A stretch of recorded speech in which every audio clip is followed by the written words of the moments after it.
Well, hello to you and you and you. I forgot to point. It's a short talk in the trailer park with you know who, and I didn't even mention Ubers or Tubers. Now, did I? Trying to be open minded. Everyone's welcome here. Come on in. I've been, as I watch my ratings take a nosedive, I keep thinking I'm sticking on some kind of path here that apparently people are not tuning into. And so I did a little vid earlier on the road, just give you a view of the trees and stuff. I really should have started filming it a little bit later because there is a nice area, and I mentioned it, where the trees actually overhang and you're driving through. It's almost like a green tunnel, and it's like, where else are you going to see that around here? I think in other places, maybe New England, the Midwest, I don't know, maybe it's not so strange. But for us to have that many trees, well, there are some residential areas that have a lot of trees, but that's not the same. And it was just a real weird bust of a job. I went down there and I realized almost immediately why there'd been an installer who came down to set this dishwasher. The guy bought it with the impression that they were going to install it. Well, they just packed up and walked away. And I thought, what the heck?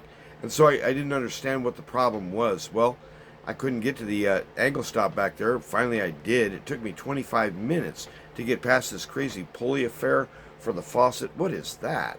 It's this weird shroud thing that buckles together with bolts. Ugh. Anyway, I got this piece of garbage out of my way finally. You reach back, the angle stop doesn't turn. It's stove up. Okay, well, that tells me you need a new angle stop. But what's the point of putting one here anyway? You can't reach it. So what it really needs is it needs to be shot over to the left, offset or something, so you could reach the thing. Second problem, it's a dual outlet stop. There's one leg goes up to the kitchen sink faucet, the other leg goes off to the dishwasher, feed it. So I decided I'm just going to leave that thing. I'm not going to touch that valve. It's on. That's all we need. So I went back to the water heater and I shut that down. And I'm checking around. Did it kill the hot? No, but it slowed it down some. What? So I grabbed a hold of that gate valve and I really kind of squoze it pretty hard. And I thought, don't use a wrench. Do not use a wrench on this thing. If you can't shut it off by hand, the valve is shot. Because as soon as I jacked that all the way down, I bet you I couldn't get it back up. Because the threaded shank part just it thrashes itself. And you can go around and around as much as you want left hand. It's not coming up ever. And I thought, no, we're not going there. That would mean running back to Cruces, getting my torch solder and everything. But still, I can't do that job either. So I looked around where John told me to look for the water meter. I found a round cover, looks just like it. He left me a meter key. How convenient is that? Well, you look down inside this box. It's 18 inches deep. Reach around at the bottom. What do you feel? Dirt. I never did fill a meter, and I don't know where his water meter is. So I told him, look, call the utility. There's a local utility. They've got to be able to locate your meter. They probably got it on a map somewhere. They've got to be able to locate it because they're billing you for it, right? And in an emergency, they would have to be the ones to do a shutoff if their side breaks behind the meter. And so they've got to be able to find it. And I have no idea where it is. And so he wasn't there. He was in El Paso working. He was going to come back. It's about 2 o'clock now. He's probably there by now. But I thought, I'm not waiting around here for 3.5 hours to have you show me where you think the meter might be. Because I don't even have a shovel to dig it up with. So I said, hang it up. So maybe we'll do this next week. But at any rate, what a weird job. And that's just par for that house. It's funny. I have a memory of that house. I was in there over 20 years ago. There was a service call I went down to, and I can't even remember. I think I might have been with Sun City Plumbing at that time, but it was about 20 something years ago. I was in that same house. I remember it's a weird house, but I can't remember anything about ever actuating the water. Did I ever turn it off or on? I have no idea. But it's just kind of a vague, wispy, partial memory. It's a hot day out here, but it's not crazy. I want to say it's 96 or 98. It's supposed to roll up to maybe 102 by 6. But I'm just being an old wimp. I'm hiding here in the shade. Got the swamp cooler down at the end running, and if you hear that fuzz sound to my left, that's my floor fan. Well, it's really just a fan that sits on the floor. So I think a floor fan actually has a stand, and it's up higher, but we won't go there. So anyway, I was just thinking about things today and watching some really depressing videos, man. Oh, ugh. What is going on in the financial arm of the universe right now? It's just downright crazy compared to anything that you as an American has ever experienced. Forget about the 2008 crash. Forget about the 1929 crash. This thing is going to blow the doors off of everything. And I don't know how food or drink or anything is going to be paid for. I don't know. I mean, does the entire economy come to a halt when the dollar itself just turns out to be absolute, just like used up toilet paper? Don't keep that stuff around. Flush it, will you? And I'm just looking at this stuff, and I'm thinking, boy, we're still living pretty fat and happy. We're pretty sassy over here. We're still going out to eat at restaurants and complaining about the prices. What happens when a lobster dinner costs $27,000 or something? I mean, we're going to get into some wild stuff where things that were really valued become just worthless almost. And really what it works out is a form of grand theft like you cannot believe. Take a real estate valued at $206 million 12 or 15 years ago. I was watching this on one of the vids. Sold recently, same building, 40 stories in St. Louis for $3.5 million. That's what's happening in real estate, and so many banks are tied up in commercial real estate. That's where their money is, because it was previously thought to be a foolproof, must go up, investment. Oh boy, it's going to be wild when the crash and the bang and the snap and the crunch. It's like watching dominoes roll down, fold down. I mean, in sequence. And so I'm just looking at this stuff and thinking, well, as a Christian, is there any news in here that would be good? And I think part of it is that the Lord never does anything except he first says, he speaks to his prophets. So think of the prophetic word that you've read in the Bible, and maybe the Lord will stir it back to your mind, maybe kind of perk up your ears a little bit, help you think about things in light of his counsel. So in other words, the prophetic word comes, and it's not necessarily a predictive model. It doesn't. The prophetic word doesn't come out like, here's what's going to happen next.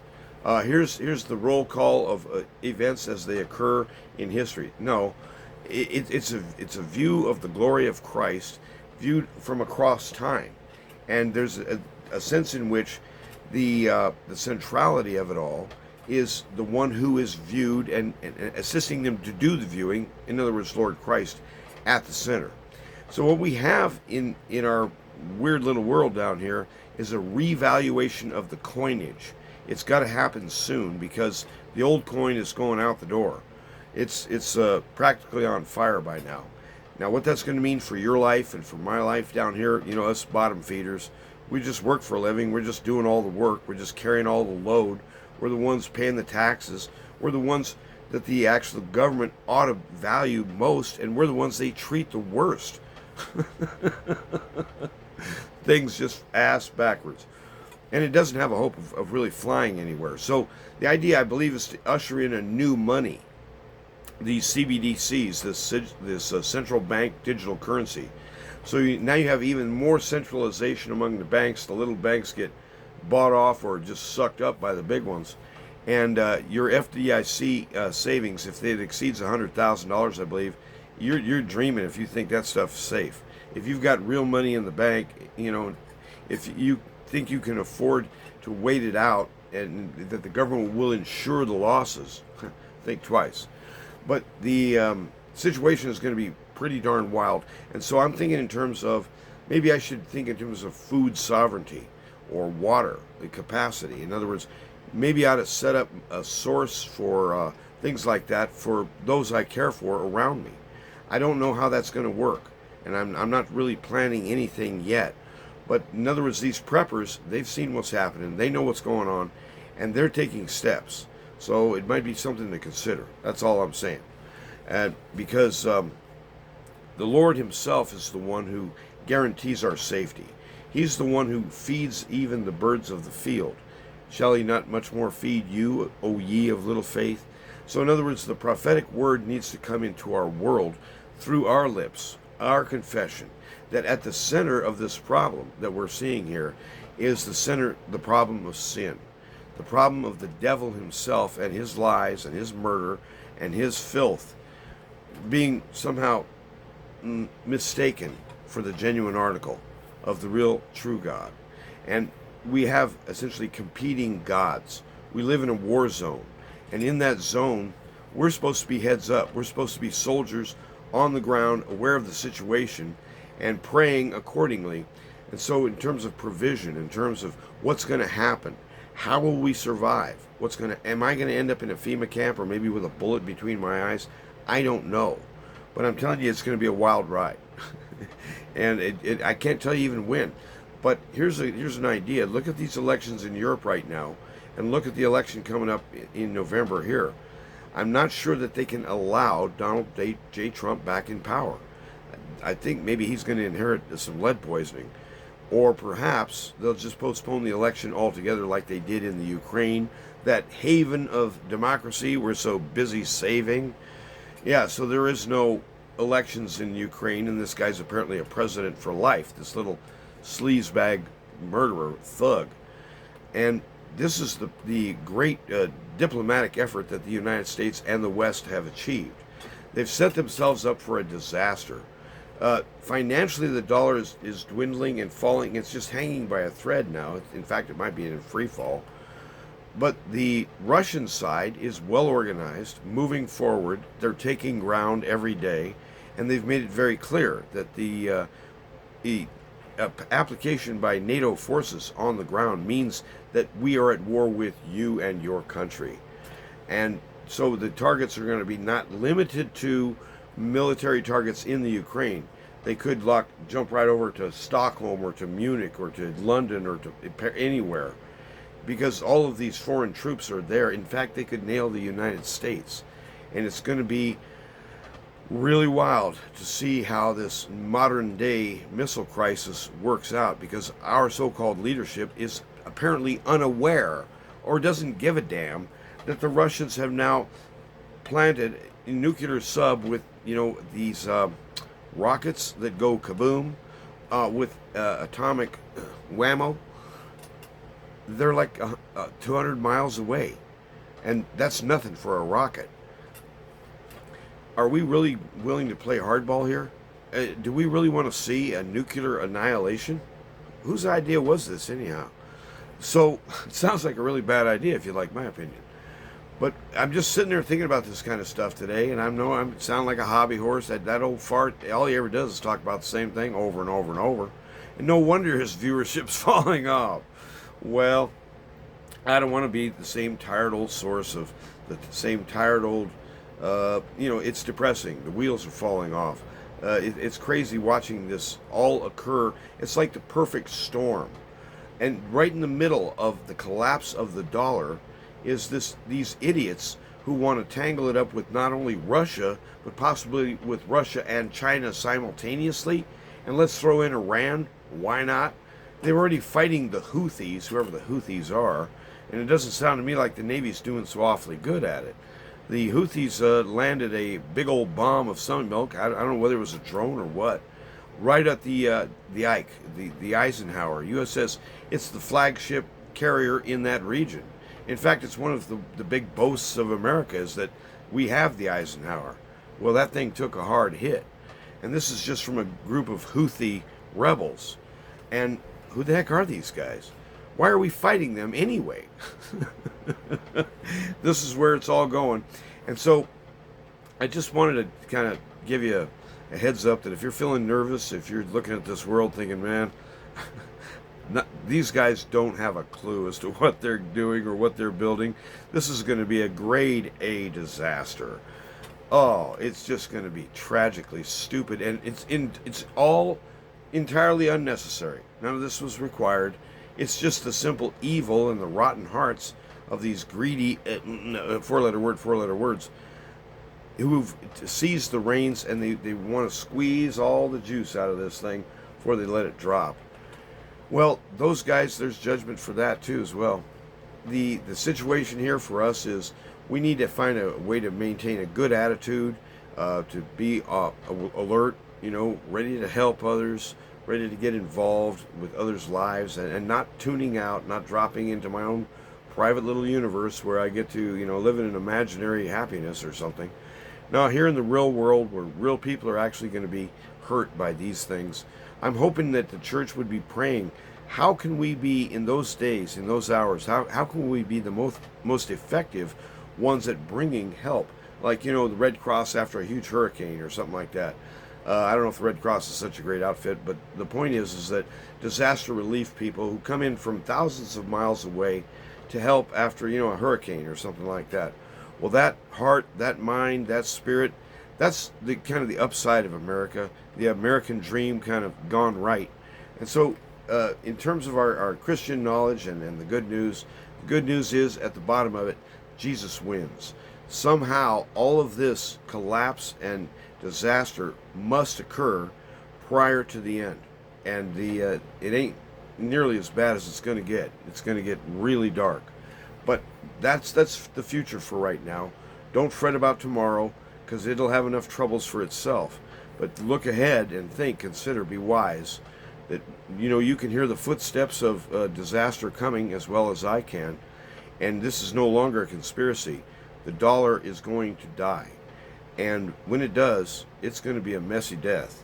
And in the middle of that, these idiots are trying to stir up thermonuclear war with the two most powerful nations on earth besides her. China, Russia, U.S. The U.S. is trying to start two wars at once. Really? Come on. And it's like by a commander-in-chief who craps his trousers in public and points the wrong way, the wrong direction at a memorial service honoring the dead. He's just roaming around aimlessly. And this is the leader of the world, free world. So everything's changing so fast, and not for the better either. But I'm so glad I've got a viewer or two left, and thank you for watching. I just kind of want to get this stuff off my chest and say it to somebody, and well, I guess that's you. Thanks for being an ear. And when we look back at these days from the future, I think that the courage and the honor that is required from us, we will at that time be very, very aware that that was a gift. And whether we understood it or not at this point, we still applied it to some degree and got great results. In other words, the Lord blesses His children. He cares for them, He covers them, He guides them, He teaches them, He heals them, He raises them from the dead. He is at the center, He is the goal, He is the prize Himself. He's the pot of gold at the end of the rainbow. And He gets up and dances a marriage feast dinner with us. It's going to be wildly good and excellent. So keep your hopes up. Our hope, He didn't die forever. He only died once. And then He busted out, and that's permanent.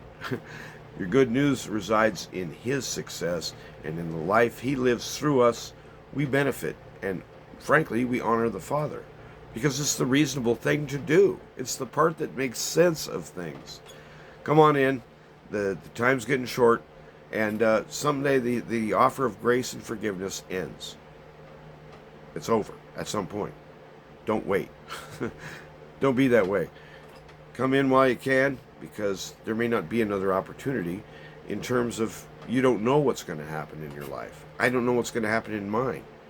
Will I be arrested? I don't know. Will I be shot down in cold blood? I don't know. Will I be whatever? The future just looks too weird. And so we entrust Him with our lives today. I grant you that dark future may be coming, and I may be required to lay my life down in reality on that day. But in this day, in this hour, we do it through the Spirit. We offer our lives. We are joined to the death of the Messiah. We are reunited in the crucifixion this day and put to death.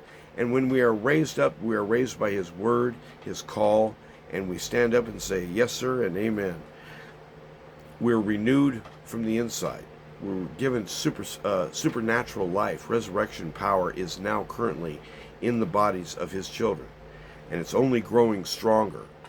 That's what they don't like.